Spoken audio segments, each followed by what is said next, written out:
Ayan. Time now is 5:20 in the morning. 2 hours na ikaw gising. Simula alas 2.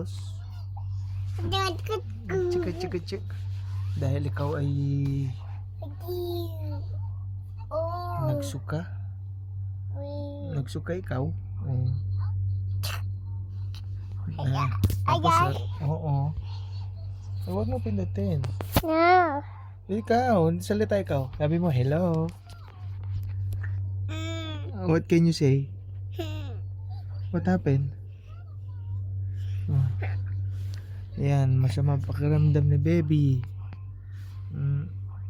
Nagsusuka siya kanina. Buti na lang gumaan na yung pakiramdam. Yoyo. Yoyo? Yes.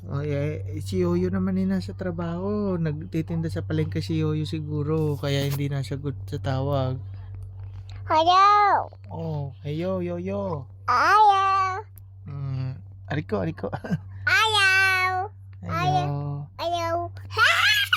Ngayon hindi siya papasok sa school. Hindi papasok sa school si Gasi. No school for Gasi. Hi. Eyes. Ouch. Aray. Si Gasi naman eh. Ouchie. Gasi, ouch.